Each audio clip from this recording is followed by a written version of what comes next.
Esta es una producción de Grupo Fórmula. Encuentra más contenido como este en radioformula.mx.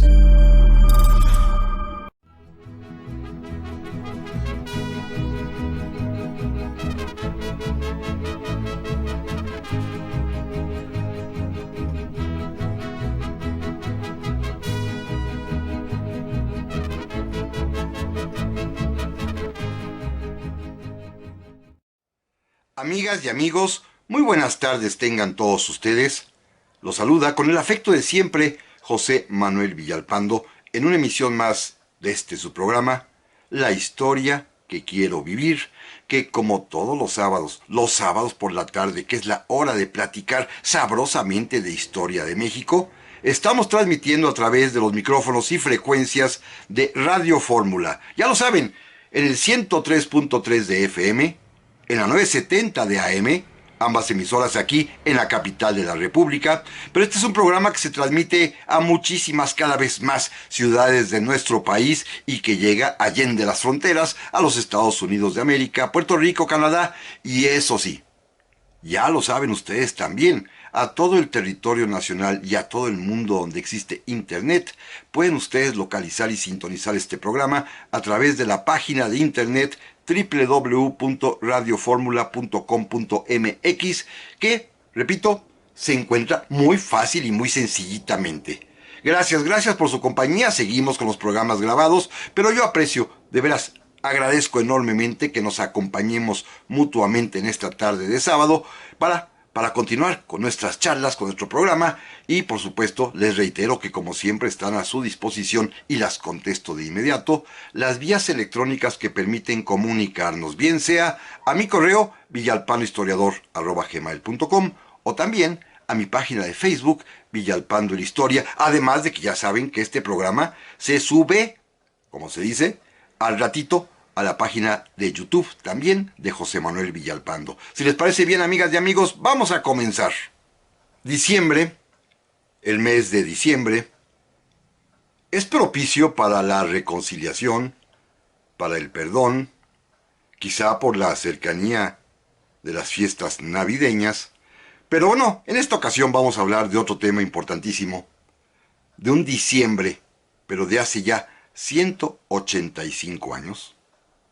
El diciembre de 1836, cuando nos perdonamos mutuamente México y España, mexicanos y españoles, decidimos otorgarnos el perdón, firmando un tratado, el Tratado Definitivo de Paz y Amistad entre México y España, en el cual quedó claramente asentado que habría entre las dos naciones un total olvido del pasado, una amnistía general, es decir, un perdón absoluto de todo lo que había ocurrido entre ambos países, entre ambas naciones, a lo largo de su historia común, antes de 1836. Nos perdonamos todo mutuamente. Este es el tema que vamos a platicar el día de hoy, porque se trata de una historia importante, de una negociación diplomática exitosa, de un acuerdo entre dos países que decidieron en ese momento dejar a un lado, en el olvido, como se dice textualmente en el tratado, sus diferencias, sus discrepancias, sus problemas, sus rencores, sus odios, sus quejas, sus reclamos. Así lo hicimos en 1836, México y España. Repito, ese año, ese mes, se firmó el Tratado Definitivo, como se le llamó, de paz y amistad entre las dos naciones. Miren, vamos a platicar, porque esta es una historia realmente de una exitosísima negociación diplomática. Ejemplo que puede servir inclusive para la vida práctica cuando hay que resolver problemas de antaño, cuando no hay solución muchas veces para lo que se está planteando y cuando se trata de mirar al futuro. En ese entonces, hasta 1836, fíjense qué interesante, ya habían pasado varios años de la consumación de nuestra independencia y hasta ese momento hicimos la paz con España. Hasta ese momento, España se dignó, también hay que decirlo con toda claridad, a reconocer la independencia de México y los dos países resolvieron conjuntamente iniciar una nueva historia. Olvidar, insisto, lo pasado, dejar atrás todo lo que había sucedido desde 300 y pico de años antes y empezar de cero, empezar con un perdón recíproco, con una disculpa ofrecida mutuamente para poder reiniciar un camino de concordia, de amistad, de comercio y sobre todo de buenas relaciones recíprocas, no solo entre gobiernos, sino entre los habitantes, ciudadanos mexicanos o súbditos españoles. Esta es la historia que platicamos el día de hoy. Y miren, es importante porque ustedes saben que está de moda este tema, en el que México ha exigido a España perdón por los daños ocasionados durante la conquista, hoy hace ya 500 años. Bueno, es que este perdón ya se había otorgado. Ya nos los habíamos otorgado mutuamente. ¿Cómo? Mediante este tratado que es el que vamos a examinar. Miren, la circunstancia primero, y es importante señalarlo, es que a partir de 1821, cuando se consuma la independencia nuestra, el gobierno español, y habrá que decirlo con toda franqueza, que en ese momento estaba empoderado el rey Fernando VII, se mostró absolutamente reacio, necio, soberbio, vanidoso, y el rey Fernando VII jamás quiso reconocer la independencia de México. No quiso, y es entendible desde el punto de vista de su propia psicología. Él, el heredero de una larga tradición monárquica, él perdió el imperio español. A él se le independizaron México, pero también se le fueron los principales países hispanoamericanos, particularmente lo que después será Argentina, Chile, Colombia, Venezuela, Perú, Ecuador, Bolivia, Centroamérica. Es Fernando VII el monarca inepto que perdió el imperio. Solamente se quedó con Cuba, con Puerto Rico y con las Islas Filipinas. A él le tocó perder, insisto, la herencia que le dejaron sus mayores. Los reyes anteriores, que habían tenido dominio sobre este gran continente que ellos llamaban las Indias, que es nuestra América hispana, a él le tocó que se le fuera de las manos, que lo perdiera, y en buena parte por ineptitud, muy, muy, muy inepto y muy soberbio el rey Fernando VII. Finalmente, en el año 1833 fallece, después de varios intentos inclusive de reconquista, como ahorita platicaremos, después de sus negativas, después de su necedad por no reconocer la independencia mexicana, y cuando muere, tiene una heredera, una niña pequeña, la que después será la reina Isabel II de España. A su muerte, y es importante simplemente aclararlo, se desata una guerra civil en España, porque el hermano del rey, Carlos, quiere ser monarca, no reconoce a la pequeña Isabel. En España se pueden, como hoy en día, se puede heredar el trono a mujeres. Hoy en día así está la Constitución española. La infanta Leonor será reina de España. Bueno, en aquel tiempo también la pequeña infanta Isabel sería reina de España algún día. Y esto va a ocasionar una guerra civil española allá en la península, peleándose los partidarios del infante Carlos en contra de los partidarios legitimistas de la pequeña niña Isabel II. Triunfan estos y pues la niña no puede gobernar, es menor de edad, y va a gobernar en calidad de regente del trono español su mamá, la última esposa de Fernando VII, la reina gobernadora o reina regente, doña María Cristina de Borbón. Pero también a la muerte de Fernando VII y al triunfo legitimista de Isabel, también va a llegar al poder el grupo de políticos liberales españoles. Los que Fernando VII había combatido y, bueno, hasta encarcelado y torturado, finalmente logran los liberales españoles llegar al poder. Y ellos le van a aconsejar a la reina regente, a María Cristina, que ya era tiempo de dejar la vanidad, la soberbia, y de establecer lazos de amistad y de comercio con América, particularmente con México, la antigua joya de la corona, porque en México había muchísimos súbditos españoles que se habían quedado a vivir allí, que ya eran mexicanos, que había muchas relaciones de amistad y de parentesco familiar, y que además también pues era necesario y vital el comercio que antes se sostenía con México, era urgente reiniciarlo, revivirlo, y esto va a convencer a la reina María Cristina de la necesidad de entablar pláticas, de entablar negociaciones diplomáticas con la República Mexicana. Surgió pues la iniciativa de España, una España que ya nos había despreciado, como veremos a continuación, pero que finalmente, una vez que ya desapareció Fernando VII, una vez que triunfa el movimiento legitimista de Isabel II, los liberales españoles son los primeros que ponen atención en acercarse a México, negociar con México, y México aceptó la negociación, que esto es lo más importante. Pero de esto, amigas y amigos, vamos a platicar en un momentito más. Ya estamos aquí, amigas y amigos, para el segundo bloque del programa de esta semana, en el que estamos recordando aquel perdón mutuo, recíproco, que nos otorgamos España y México en el ya lejano año de 1836. Hace 185 años que nos perdonamos mutuamente las dos naciones. Pero bueno, el tema es el siguiente.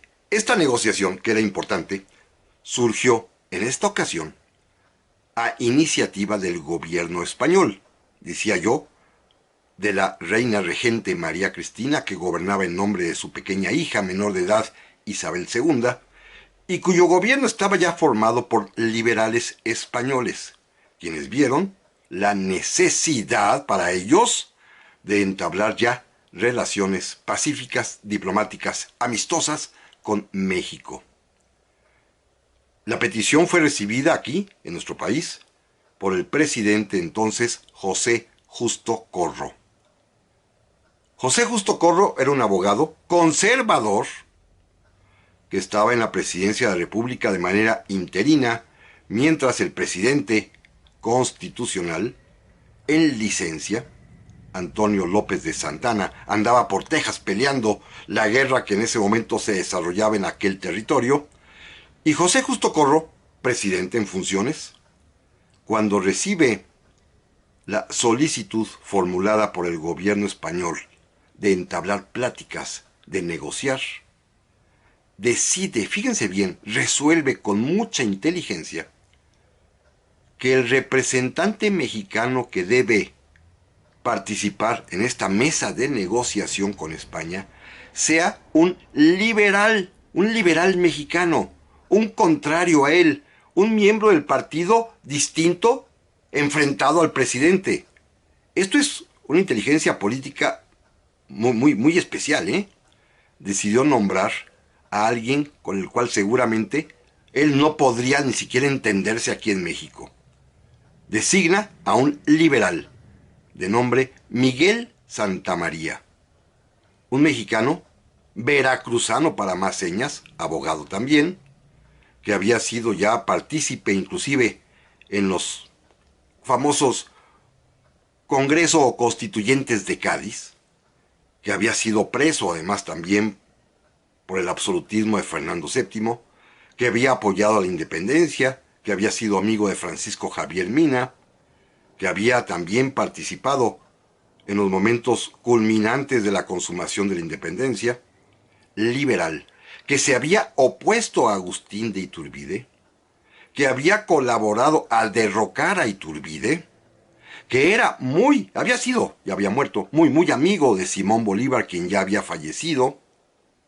Un hombre, pues, intachablemente liberal y además masón. Para mayor señas era masón. En ese momento Miguel Santamaría ya tenía fama de ser un gran negociador diplomático. Gracias a él se había firmado el Tratado de Amistad y Paz Perpetua que el gobierno del presidente Guadalupe Victoria había suscrito con el gobierno de la Gran Colombia de Simón Bolívar.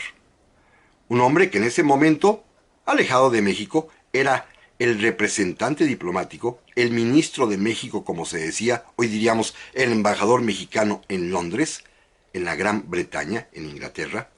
Un hombre, pues, que a todas luces era el indicado, pero además, y esto es quizás lo más importante, era un hombre de ideas opuestas a las del presidente de la República, Miguel Santamaría. Él fue el representante mexicano que se sentó a negociar con los españoles. Liberal, insisto, esto es bien importante. No fue un conservador, era un liberal. Claro, tenía instrucciones muy precisas y muy sólidas. El gobierno mexicano aceptaba negociar siempre y cuando obtuviera de España el reconocimiento absoluto a su independencia y a su forma de gobierno republicana. Si España aceptaba esto, podríamos negociar. Si España no aceptaba, obvio, no habría negociación. Así lo entendió perfectamente bien Miguel Santamaría y así decidió presentarse en Madrid como el representante mexicano para esta negociación importantísima.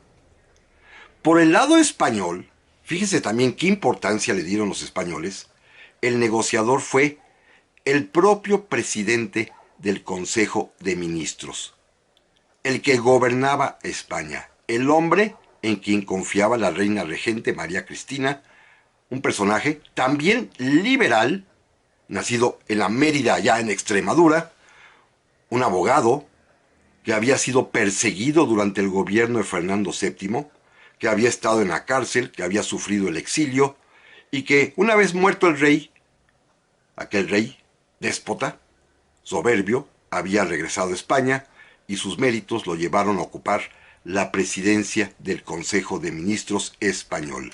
Su nombre era José María Calatrava. Dos liberales, Calatrava también masón. Calatrava y Miguel Santamaría decidieron iniciar las negociaciones. Pero insisto en este punto específico. Ambos son liberales, ambos son masones, y esto de alguna manera garantiza para la historia que las negociaciones no fueron fruto de deseos monárquicos mexicanos ni españoles, que no fueron deseos ocultos de quienes anhelaban la dominación española. No, se trata de liberales. Miguel Santamaría, que había peleado por la independencia, que la había apoyado, que había derrocado al emperador de Iturbide, que había sido amigo de Simón Bolívar, y José María Calatrava, que había sido perseguido de la dictadura del rey Fernando VII. Ellos dos son los que van a negociar. ¿En qué consistió la negociación? Miren, primero, esto es muy fácil de averiguar porque están en los documentos además, y en México tenemos una copia autógrafa de este tratado que se firmaría ya en Madrid, repito, en diciembre de 1836. Y las negociaciones partieron de un principio. A ver, primero platicaron los dos, Santamaría y Calatrava, de las reclamaciones mutuas. A ver, vamos a poner sobre la mesa las reclamaciones que tenemos unos contra otros. Y México tenía varias y muy importantes, dos fundamentalmente. Una de carácter político y la otra, la que todavía por lo visto cala profundamente, de carácter histórico. Las políticas eran muy sencillas. En 1821, le explicaría Miguel Santamaría a Calatrava, México declaró su independencia a partir de el Plan de Iguala, después de los tratados de Córdoba y enseguida con nuestra propia Acta de Independencia. Pero en todos esos documentos México reconocía a España como la madre patria, a grado tal que tanto en el Plan de Iguala como en los tratados de Córdoba se ofrecía el trono de México a Fernando VII o alguno de sus familiares, y Fernando VII rechazó con desprecio el ofrecimiento mexicano. México quería estar en paz con España y hasta le ofreció que uno de la familia real española viniese a gobernarnos, y los españoles, con desprecio, insisto, porque así sucedió, nos rechazaron. Esto lo dijo Miguel Santamaría, y Calatrava no le quedó más que admitir que era cierto, que todo se debió a la soberbia, a la necedad de Fernando VII. Pero había también un reclamo histórico, el que todos conocemos: la conquista. La propia Acta de Independencia reconocía que 300 años había sido México dominio español, que había perdido su identidad, que había perdido su independencia por causa de la conquista española. Y esto, además, había conllevado miles y miles de muertes. Efectivamente, había ese rencor mexicano hacia la conquista española. A esto Calatrava respondió: todo eso es cierto, pero sin embargo, y esta es la posición que adoptaron ambos, Calatrava y Santamaría, sin embargo, eso ya pasó. Eso sucedió, para ellos, hacía más de 300 años. Ya no se podía hacer nada al respecto. Ya las cosas habían sucedido. Ya eran actos consumados. Lo importante era mirar hacia el futuro. Decidieron, de común acuerdo, hacer a un lado este tema porque no conducía a nada ya. Lo importante, insistieron Calatrava y Santamaría, era el futuro. El pasado, pasado es. El pasado quedó atrás. Así lo resolvieron los dos negociadores, mexicano y español, ambos liberales, ambos masones. Así fue. Decidieron olvidar lo pasado. Pero de esto, amigas y amigos, vamos a platicar en un momento más. Ya estamos aquí, amigas y amigos, para el tercer bloque del programa esta semana, en el que estamos recordando que en aquel diciembre de 1836, México y España firmaron un tratado definitivo de paz y de amistad, en el cual, como la parte más relevante de él, decidimos mutuamente perdonarnos, olvidar lo pasado y emprender el futuro. Esto sucedió, repito, hace 185 años. Hace un momento veíamos cómo los reclamos históricos, que más bien eran ya rencores históricos los más importantes, sobre todo los que tenían que ver con la conquista de México, ocurrida en 1521, es decir, más de 300 años después. Cuando se negocia este tratado, pues decidieron los dos negociadores, Miguel Santamaría y José María Calatrava, hacerlo a un lado. Lo pasado ya es pasado. No se puede remediar. Así sucedió. No hay nada que hacer. Mejor decidieron, al apartar este tema, que no conducía a nada, enfrentar los temas contemporáneos de ese momento. Había varios, Miren, a partir de 1821, como ya lo comentábamos en el bloque anterior, cuando México consuma su independencia, México ofreció el trono de este nuevo imperio mexicano a la familia real española, ofrecimiento que fue rechazado y hasta con desprecio por Fernando VII. Este rey, y así lo reconocería José María Calatrava, en su obsesión por no perder México, decidió mantener como todos sabemos, una guarnición española en el castillo de San Juan de Ulúa, y durante varios años mantuvo el bloqueo del puerto de Veracruz, pero además bombardeó inmisericordiamente a los veracruzanos. Y Miguel Santamaría lo recordaba muy bien, él era de Veracruz, vivía en Veracruz, allí le tocó padecer este bombardeo por parte de las tropas españolas que estaban en el castillo de San Juan de Ulúa. Este era un reclamo mexicano, ¿eh? Ustedes españoles nos bombardearon. Pero en cambio, y esto es bien importante, México decidió, a pesar de este continuo y hostil acechamiento a Veracruz, México resolvió, el gobierno del presidente Guadalupe Victoria, resolvió, escuchen esto que es trascendental y que poco se sabe, que el gobierno mexicano, que el Estado mexicano asumiría, reconocería como propia la deuda pública virreinal. Así como lo escuchan, esto es algo trascendental. Los gobiernos de los virreyes, como todo gobierno del mundo, tiene deuda pública. Ellos también tenían deuda pública. ¿Cuál? Pues de muchísimas obras que se habían realizado, sobre todo en los últimos 30, 40 años de la vida colonial. Obras a muy largo plazo, que se financian y se van pagando poco a poco. Esto es la deuda pública que todo país tiene, ¿eh? Nosotros actualmente tenemos deuda pública. Es lo que se debe por las cosas que se hacen. ¿Qué habían hecho en época colonial? Bueno, simplemente aún no se terminaba de pagar, por ejemplo, el hermosísimo y fastuoso Palacio de Minería que todos conocemos aquí en la Ciudad de México. O más importante aún y más caro todavía, el famoso Puente Nacional, llamado antes Puente del Rey, un viaducto elevado que ustedes pueden actualmente ver si transitan por la carretera antigua que va de Jalapa a Veracruz. Obras públicas de muchísimos, pues, y altísimos costos que se realizaron durante la época virreinal y que no se terminaban de pagar. Esta deuda pública la asumió como propia, la reconoció como propia el gobierno mexicano. Y José María Calatrava quedó boquiabierto, no lo sabía. Bueno, se lo estaba informando ya Miguel Santamaría.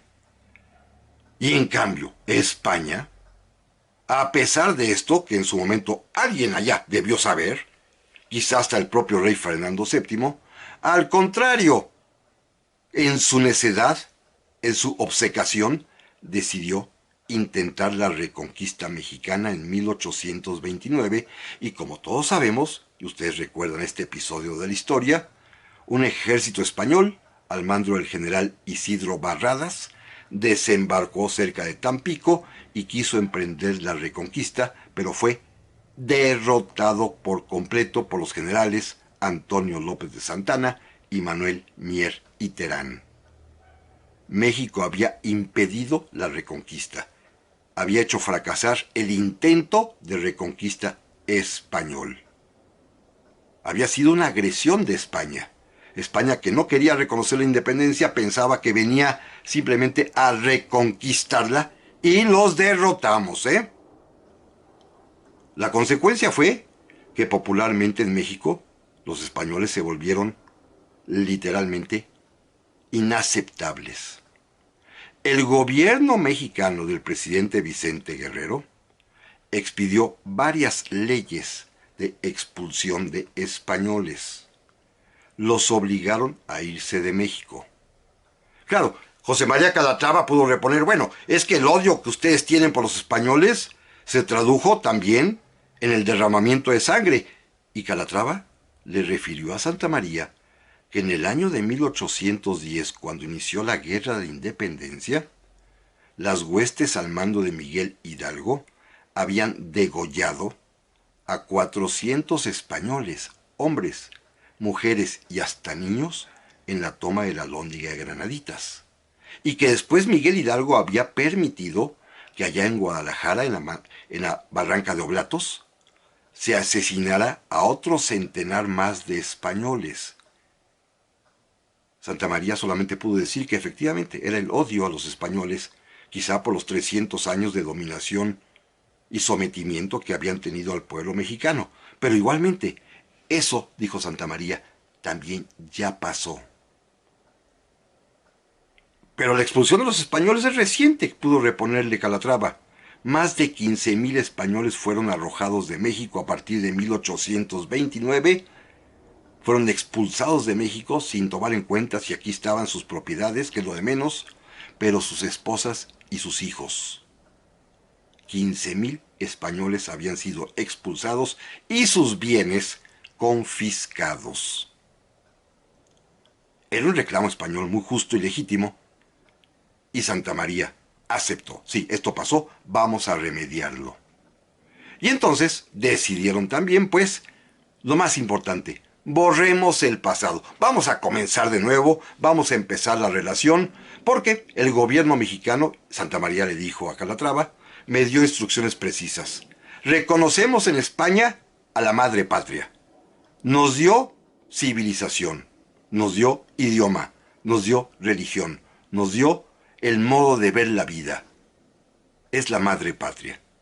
Y Calatrava le dijo, bueno, el gobierno español reconoce en México no a un hijo, a un hermano. Somos hermanos por identidad, por cultura, por idioma, por religión, por los vínculos tan estrechos que tenemos de más de 3 siglos de relación. Pero sobre todo, tenemos lazos de amistad, personales, familiares, de parentesco. Somos parte de la misma civilización.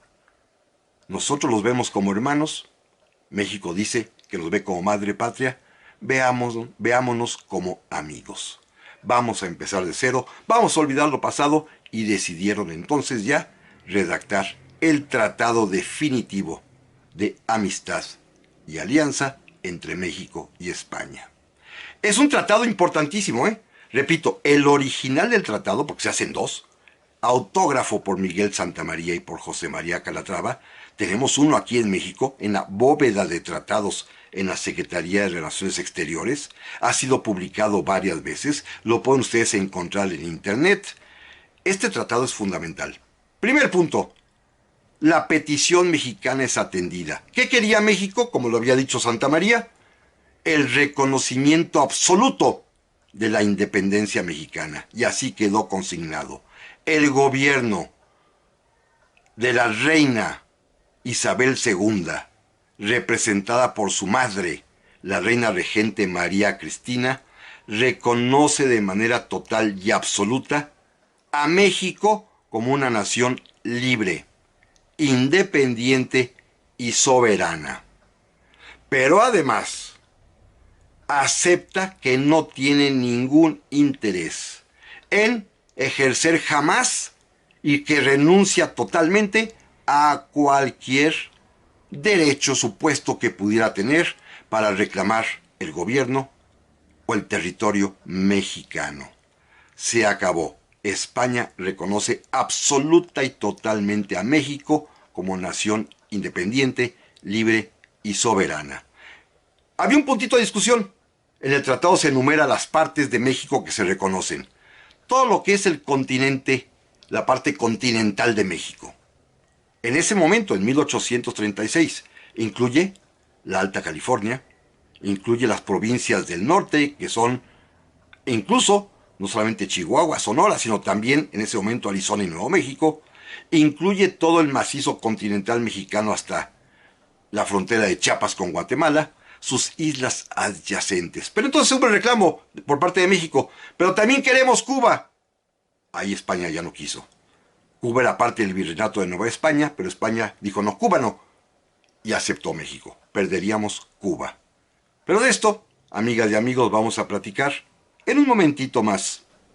Ya estamos aquí, amigas y amigos, para el cuarto y último bloque del programa de esta semana, en el cual estamos recordando que en aquel diciembre de 1836, México y España firmaron el Tratado Definitivo de Paz y Amistad, por el cual nos perdonamos mutuamente todo lo que había ocurrido desde que se inició la relación allá en 1519, poco antes de la conquista de México, y hasta el día presente, en ese mes de diciembre de 1836. Decíamos en la última parte del bloque anterior que parte de la negociación está en el reconocimiento del territorio mexicano. ¿Cuál territorio? Bueno, el territorio continental de México, que se extendía en ese momento desde la Alta California hasta Chiapas. Pero había un punto de discusión: Cuba. Cuba había pertenecido de derecho y económicamente hablando también al virreinato de la Nueva España. Es más, México había intentado lograr la independencia de Cuba para quedarse con Cuba. Ya hemos platicado esto en algún otro programa, pero fracasó. Fracasó por la intervención de los Estados Unidos, pero es otro tema. Pero México todavía tenía interés y todavía tenía esperanza de que Cuba fuera parte de nuestro país. A esto, el gobierno español se opuso. Aquí sí no. Cuba no. Miguel Santamaría ya no quiso pelear más, aceptó que Cuba fuera parte de España o siguiera perteneciendo a España, pero ya con eso había conseguido lo más importante: el reconocimiento de España total a la independencia, libertad y soberanía mexicana, así como la renuncia a cualquier tipo de derecho que España pudiese o quisiese o se atreviese a argumentar, bajo la amenaza siempre de que México defendería con las armas su soberanía. Este es un punto importantísimo. Pero el segundo punto del tratado lo es más aún. En ese tratado, en el artículo segundo, México y España acordaron, así dice literalmente, olvidar todo lo pasado y dar una amnistía, es decir, un perdón, un olvido general a mexicanos y a españoles. Olvido general, olvido total de el pasado, borrar el pasado, porque lo que debe prevalecer, y eso lo dice el mismo tratado, es las relaciones de amistad mutua, de armonía entre los mexicanos y los españoles, porque tenemos identidad de civilización, de idioma, de religión, de costumbres, porque somos finalmente hermanos y había que empezar con una relación sólida que se nutriera, primero, de las muchas relaciones de parentesco y amistad que hay entre ambos pueblos, y segundo, que fueran afianzadas y fortalecidas a través del comercio. Y estuvieron de acuerdo los dos representantes, José María Calatrava, en ese momento presidente del Consejo de Ministros español, y Miguel Santamaría, el embajador mexicano. Ambos, insisto en esto, liberales y masones, pero ambos con la claridad de miras para olvidar el pasado, es decir, darnos un perdón mutuo de todo lo que había pasado en la historia de las relaciones entre ambas naciones e iniciar una nueva y más fructífera amistad, que se podía traducir también en términos comerciales. Se firmó el tratado, ambas naciones lo aprobaron y en ambas naciones entró en vigor. Es más, podemos afirmar que hasta la fecha sigue vigente ese tratado. No se ha interrumpido. Ha habido a lo largo de la historia entre México y España momentos delicados, como por ejemplo cuando el gobierno español decidió apoyar a los conservadores durante la Guerra de Reforma, firmando aquel tratado Mon-Almonte en apoyo al gobierno del general Miguel Miramón. También, ustedes recordarán que España formó parte de la Triple Alianza, que en 1861, junto con Inglaterra y Francia, intervino en México, pero también apareció la figura enorme de este español que amaba entrañablemente a México, el general Juan Prim, conde de Reus, que se puso del lado mexicano, apoyando a México en contra aún de Francia. Después vendrá el restablecimiento de relaciones a partir del gobierno del presidente Sebastián Lerdo de Tejada, y México va a enviar a España embajadores de primera calidad. En el siglo XIX, México envió a España nada más ni nada menos que al general Ramón Corona, uno de los artífices de la victoria republicana, y después va a mandar a un hombre excepcional, al general Vicente Riva Palacio. Ya en el siglo XX, ustedes recuerdan, México ha tenido en España también diplomáticos que representaban a nuestro país de primera línea en el ámbito cultural. Fue encargado de negocios en España el gran poeta Amado Nervo. Lo fue también con la misma categoría diplomática don Alfonso Reyes. También el gran poeta Enrique González Martínez. Una relación pues amistosísima que se vio reflejada cuando el gobierno español, al momento en que México conmemoraba su centenario, su primer centenario de la independencia, nos devolvió el uniforme de José María Morelos y Pavón, y España estuvo presente en las fiestas del primer centenario. Después todos sabemos, hubo una amistad muy grande, sobre todo cuando en España se establece la República y el gobierno mexicano del general Lázaro Cárdenas decide apoyar esta forma de gobierno que nos es tan afín y tan cercana. Y no solamente México compró barcos en España, ya hemos hablado de esto, sino que cuando se inicia la Guerra Civil Española, México envía armamento al ejército republicano español. Y el momento culminante que todos conocemos de la amistad México y España, cuando nuestro país decide, por órdenes del general Lázaro Cárdenas, presidente de México, por la operación magnífica que hicieron Gilberto Bosques y Daniel Cosío Villegas, traer al exilio republicano a vivir a nuestro país. Vinieron miles y miles de españoles exiliados que decidieron que México sería su segunda y definitiva patria. También sabemos que el gobierno mexicano rompió relaciones con España una vez que se instauró la dictadura de Francisco Franco, que este rompimiento durará hasta el año de 1977, pero que a pesar de que no había relaciones entre los gobiernos, seguía habiendo relaciones directas entre España y México, porque los mexicanos y los españoles seguíamos en comunicación. Ninguno de los dos gobiernos, a pesar de que no se hablaban oficialmente, ninguno de los dos gobiernos suspendió las vías de comunicación. Y por ejemplo, aquella línea española Iberia y nuestro Aeronaves de México volaban a España y había intercambio turístico y comercial con España porque no se podía detener la buena relación entre los pueblos. Hasta nuestro Jorge Negrete fue de gira a España. A pesar, repito, de que no había relaciones diplomáticas, que se restablecen una vez que muere Franco, una vez que se instaura la monarquía constitucional allá en España, cuando el presidente del Consejo de Ministros español, Adolfo Suárez, acepta el ofrecimiento mexicano del presidente López Portillo de restablecer relaciones. Y nuestro presidente viajó a España y fue recibido por el rey Juan Carlos, y el rey Juan Carlos viajó a México, fue recibido aquí por nuestro presidente, pero Juan Carlos hizo un acto más.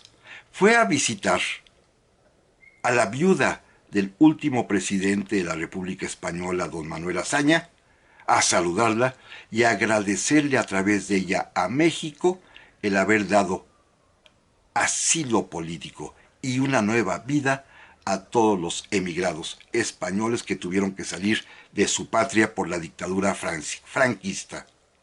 Teníamos pues ya una buena relación que se ha sostenido por el tiempo. Miren, el último tratado que hemos firmado con España en 1992 es un tratado de cooperación y amistad.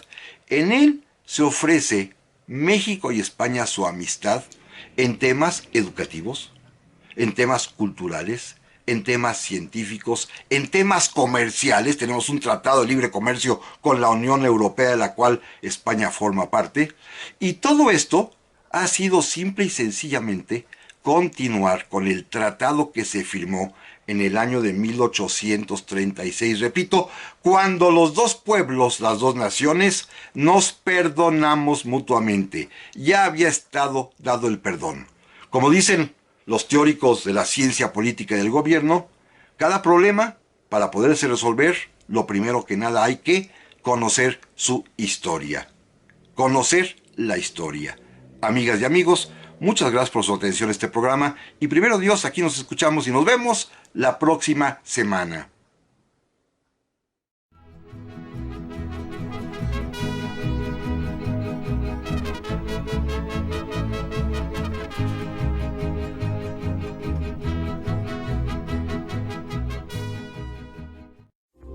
Esta fue una producción de Grupo Fórmula. Encuentra más contenido como este en radioformula.mx.